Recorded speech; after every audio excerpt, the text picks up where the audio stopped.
Hey everyone, this is Gerald with ADV Rider 329, and I'm coming at you with a review of the modifications and the build I did for my 2020 KTM 790 Adventure R. This is my first YouTube video where I'm trying to use like a real camera and a real mic and stuff like that, so hopefully this turns out okay.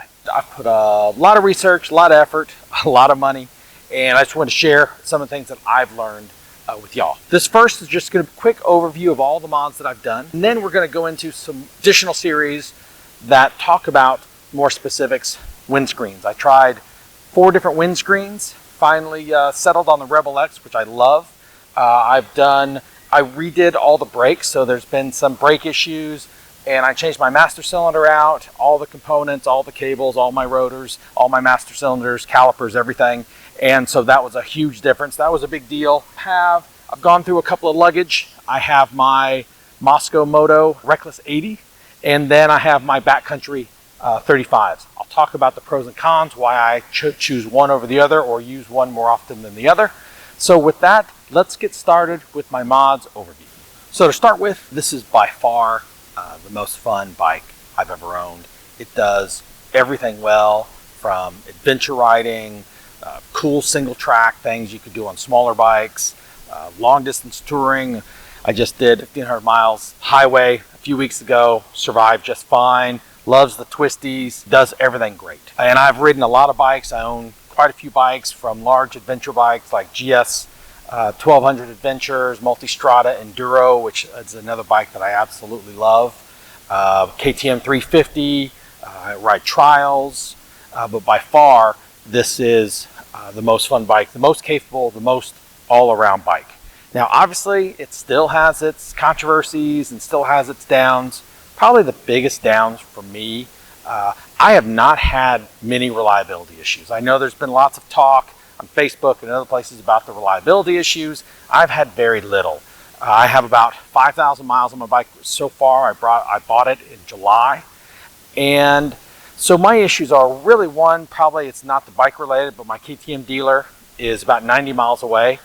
They are a C+ dealer at best, and it's still an hour-and-a-half drive, so that kind of stinks. The other issue that I had with it are really the brakes. The brakes on the bike are awesome, but I read the stories about brakes locking up and things happening, and I know it was a minute chance, but that really spooked me. So one of the things I did is I replaced all the brakes, from master cylinder to cables to calipers to rotors and everything.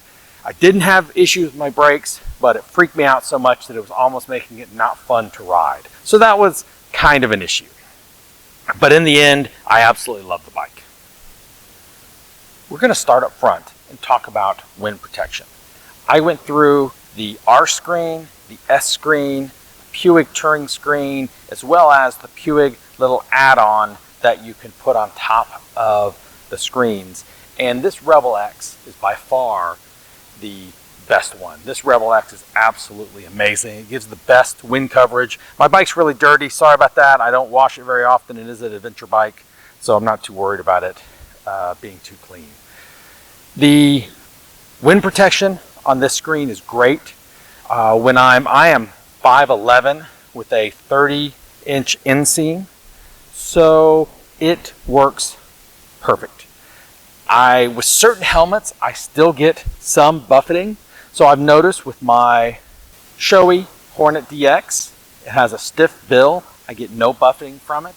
With my Climb Kairos Pro, again, stiff bill, I get no buffeting from it. But with my Scorpion EXO 18950, has a pretty flimsy bill, and so it still hits the top of the helmet, and I get a fair amount of buffeting. So when I'm on the highway, I add the Puig windscreen add-on. Here's a picture of it, and it works great. When I hit off-road or get to my destination, I just take it off and throw it in the bag. For blinkers, I mounted Tusk mini stock blinkers from Rocky Mountain and mounted them inside, so they fit here because the normal ones won't fit. Most of them won't fit. The Cyclops won't fit inside the window here and so forth because there's just not much room. The other issue is there's no place to mount auxiliary lights. I would love to have the Cyclops auxiliary lights, but There is no place to mount them. I have seen Rottweiler do a custom bracket somewhere here, and I'm talking to them to try to figure that out. As of right now, I have no way to do auxiliary lights. In the controls department, first I added a new seat. The stock seat was okay, but I wanted something a little better. The Seat Concepts low comfort seat is great. It is a little lower, which always helps. It seems kind of hard. However, on long distance, it's been great. I didn't think it was going to last because how hard it was, but it's been great, and I really love it. Next, as we come up on the levers, I started off with the Raximo adjustable levers, and I'm not a big fan. You see on the other side that I had to go with the Brembo lever anyway, and I'm replacing this one. It's just too large, too bulky. The feel, it gives an odd feel because it's just so big around compared to a normal lever. Down here at the bottom, I have, zoom in there, let's see there we are. I have the Raid Garage KTM large and lower foot pegs, which made it, I think 5 millimeters lower, something like that. That's been great. I love those. I have the my side stand, larger footprint there is the Vanache Motorsports side stand. They're all great. That was just the only one that was in stock when I was first looking at these. When I come back up on my bars, I have done risers. I did 10 millimeter risers on my bars, but it's because I put Pro Taper Ricky Carmichael bend bars on it, which are 5 millimeters lower than stock. With a 10 millimeter rise, gives me a net effect of a 5 millimeter increase, which to me was perfect. I'm also hoping that the risers will give me room for a Scott's dampener in the future. That's something I would like to add. So hopefully I'll have enough room there. I do know it needs some additional room. On the performance side, what I've done so far is the Rottweiler power plate air filter cover, which just allowed me to kind of expand the airflow. I didn't really notice a difference, but it's kind of a cool part. I did the wings exhaust. I'm really happy with it. I didn't get much of a performance increase, but it was so much smaller and lighter. That's really why I chose it. Now, what I did for exhaust, though, is I added the Aero Decat, which we can see down here, and that was awesome.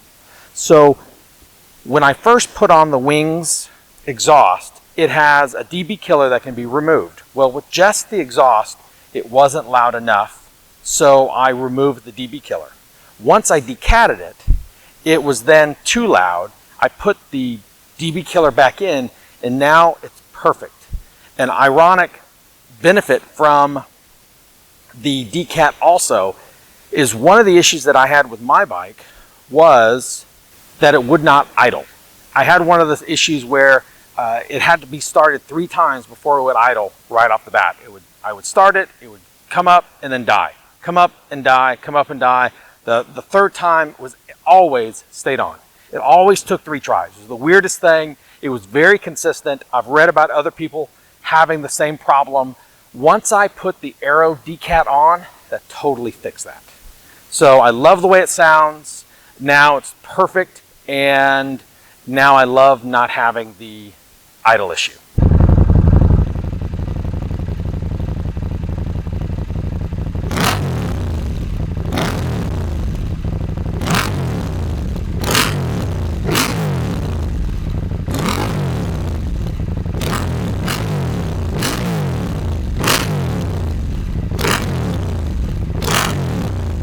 One of the other performance things that I added was the 15-tooth front sprocket. It brings the gears a little lower, a little closer together, first, second, and third, and that's better for off-road. If you do a lot of off-road, to me that's a pretty recommended option. In the bling category from Raximo, I added a few things. I added the tire valve covers, which are just cool. Front and rear, you can kind of see they're orange there. I also added the Red Bull KTM graphics kit, which I think is a really cool kit. It is a little boy racer-ish, so when I'm riding it to work, I get some funny looks, but it's really cool. I really like it. I've already scratched it up from doing a few spills, but really goes well. Additional for bling from Maximo, I added reservoir covers. So there's the rear reservoir cover. The front reservoir cover I've already removed because it didn't fit very well and it leaked more than the stock one.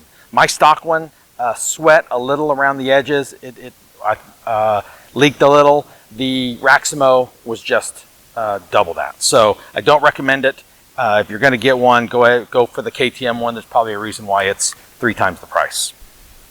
For protection, I started off with the AXP skid plate, which I love. It's great. I like the plastic ones. I use those on other bikes. I think they're lighter and they protect just as well, so I don't have this big giant hunk of metal down there. It's a little pain taking it off when I change my oil, but it's not a big deal. When I come up, I also added Circa handguards. Now I've gone through a couple of different sets here. I've gone through the ones, I have these that mounted to the handlebar clamps and also ones that mounted to the handlebars. I've had issues with them clearing my master cylinder. So if you can see here, I just had to add a bunch of washers to get that to clear to kind of have this come out a little more. So, but I still like them. They're stronger. I like the low cut here so my hand doesn't get caught in them. The only other thing I added for protection was the side stand sensor relocator, which mounted up underneath since I removed my cat. It mounted real close to the bottom of my oil pan. It mounted on the bottom of my oil pan, so it's nice, totally out of the way, and I don't have to worry about it getting knocked off anywhere. Last on the list, you can kind of see the paddock stand bolts. Those are Maximo. Again, they're fine. Maximo's kind of inexpensive. It was a little blingish, and they're cheap, but they work fine. For luggage, I started off with the Moscow Moto Reckless 80. I like the fact that I didn't need the bars and mounts, stuff like that. However, 2 issues with it is, one, on a real road trip, I spent probably 2 or 3 times the amount of packing time that everybody else in the group did. Where everybody else was pulling up with side bags and just unbuckling them and walking in if we had to stay at a hotel or unpacking at our campsite. With me, they made the joke that it was kind of like origami, getting them all on and strapping them down correctly and get everything set just right, and I'd forget to tie this down or forget to tie that down. So it just wasn't as convenient. Also, when I'm just riding to work, it was kind of an issue. I was worried about people stealing them and things like that. It wasn't convenient just to pull them off and take them in with me. So, because of that, I went with the backcountry 35s. I love them. Obviously, the Reckless 80 are amazing, and where they fit in certain scenarios, great. Of course, they're made well. To me, they just weren't as convenient. These are great. I can pop them off, take it in with me, and just makes it super simple. They're a little easier to secure, and they're also significantly easier to pack because I'm not having to stuff one bag inside the other, and I don't have so many small bags and so forth. The other thing that I did is on the side of the bike where my side panel was, I mounted 2 of the 4-liter Moscow Moto bags. This one is a med kit. This one is the one on the other side is a tire kit. So I have my toolbox here that I'll come back and show in a minute. But so a med kit and tire kit, and what I do with these because they're not waterproof is I use dry bags. This one's a Sea to Summit 4-liter Nano, and so it just makes it easy. Everything here stays dry. I don't have to worry about it that these bags are not waterproof. In this one, my med kit is in the same type of bag. The other tool that I added that I built here, see if I can show this, is my side stand. Another modification that I did is I built a side stand for the road since I need a way to change tires and so forth when I'm out. I didn't want to buy one of the ones that you saw online, so I just got some 3/4 inch, or I think it's 1/2 inch aluminum angle iron, and drilled holes in it, took some eye bolts and some wing nuts. I drilled my holes really close to the base, so when I put the eye nut in there, the eye bolt, I'm sorry, it doesn't need to be backed up. I don't need anything. It won't turn because of that. I just throw my wing nuts on there. Makes it really easy. I have multiple sets of holes because it works for both my rear wheel and my front wheel. So here's my side stand kit. It's a 3/4 inch aluminum angle iron, and then 2 pieces. I cut. I needed a 15.5-inch stand and a 16.5-inch stand, so I needed 2, one for the front, one for the rear. So what I did is I took this piece. I made 2 10.5 to 11-inch pieces, and then when I drilled holes, I drilled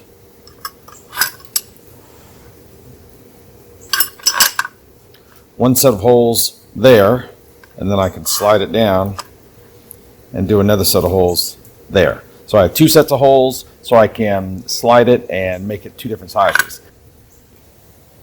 So now you can see that here's my spool, and then it's coming straight down and hitting, and now I'm in gear, but my wheel's off the ground by about that much. I cupped it. So I cupped it there so it would fit perfectly on the paddock. Rock guard on the bottom.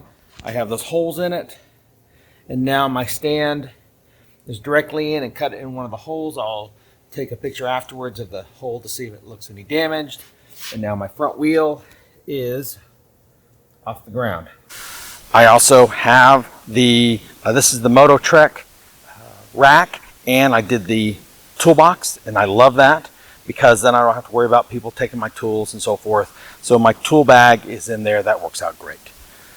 When I'm on a longer trip, I have the 5-liter bag that mounts on the back of this that'll hold either water. I have one for water and the other for the MSR gas, little 1-liter gas cans. So that works out great. And then I have more of these 4-liter pouches, these pouches that are here, and they mount on the front of this bag. And that just makes it handy. It's additional. They almost act like glove boxes. So when I'm on a long trip, I also have the Nomad tank bag that I use there too. But it's really handy having. It's where I put on the side bags. It's usually where I put my camera, some towels, stuff like that, an umbrella, just some things I need to get quickly, and they're just right there when you reach down. Okay, now let's talk brakes. So one of the bigger changes that I made is I swapped out the entire brake system except the anti-lock pump electronic mechanism because I couldn't replace it. But I went all with Brembo parts, so I have new Brembo calipers. You call them Rottweiler. They have a single disc kit. You can use the single disc kit. They'll sell you an additional cable so you can, and then I just bought 2 of those so I could have one on each side. I didn't want to switch to the single disc because I do ride on the highway, so I wanted with luggage, so I wanted the dual disc. And so I went to Rottweiler, told them what I needed. They created the kit for me. Works great. So I have the Brembo calipers. They had 2 types of rotors. They have the Brake Tech as well as the Galfer. I know my stock were Galfer, and I wasn't really happy with the stock ones because I had rattling issues. The areas where the little circles where they connected, they were always loose. And so I think they were just stock cheaply made. I went with the Galfers again because they make a rear rotor, and I didn't want, just for aesthetics, I didn't want the front rotors to look different from the rear rotors. The Brake Techs are awesome. I like them a lot. I think they're probably even a better design, but they don't make a rear rotor. Up top, I have the Brembo Master Cylinder, which again is great. I have the Brembo lever because you can't really get it a different lever. So instead what I did is I just ground down the end because it was too long. I wanted a shorter lever. The brakes are amazing. One of the next things I'm going to do is build a smaller one of these to get it a little lower. I've seen one, Rottweiler sells one with their single disc kit. It's designed for a smaller reservoir, so I'm just going to make one with a little piece of metal just to lower it 1 inch and kind of get it a little more out of the way. Here's a shot of the rear rotors. The rear calipers are the same. Of course, I did replace the pads front and rear, but the rotors they look great. For my mirrors, I went with the double take mirrors that are on the ram mounts. They work great. One of my favorite features is that obviously I can flip them in when I'm getting some serious single track, But when I'm just on long stand-up sections in a group, I can have one mirror normal, and my other one, I'll rotate it up so I can, while I'm standing, I can still see behind me. So then when I'm sitting and standing, I can always have at least one mirror that's adjusted to see where everybody in my group is. So to me, that's been great. I have a RAM mount, phone mount here. For navigation, I have the Garmin Zumo XT. It's by far been my favorite. I've had several other Zumos in the past. This one I really was just going to stick with my phone, but the screen is so bright and so easy to see. I used my phone for a while, and even on my, this is a Note 9, my Note 9, the screen's just not as bright. It's harder to see. I always use it for backup navigation, but the navigation on this works great, and I've been real happy with it. For tires, for 10 years, I've used TKC 80s on all my adventure bikes. I know the feel, I know how they react. I've been really happy with them. My one issue is their wear. I was doing a trip to do the New Mexico BDR a month or so ago, and we were doing it was going to be about 2,000 miles of just road getting there and back, not including the actual BDR. So I was going to do probably close to 3,500 miles for that trip, knowing that TKC 80s really weren't going to cut it. So what I tried were the Motaz Tractionator Rally Z. And I went with those front and rear, and here are my thoughts. For a traditional dirt tire that's primarily dirt, they work great. On the highway, they're really loud. That's probably my biggest complaint about them. And on the front, it's really sketchy. So once I was back from my trip, I swapped them out for the Motaz GPS. Now here are my thoughts on all of it. The Rally Zs are great. Their wear is really good. Right now, that rear I was showing you has 4,500 miles, over almost 4,500 miles on it. Wear really well. On road, they actually grip really well. They just are really loud. And the front, because the knobs were so spaced, anytime I'd hit rain grooves or anything, it just made the front end seem uneasy. So I just didn't like that.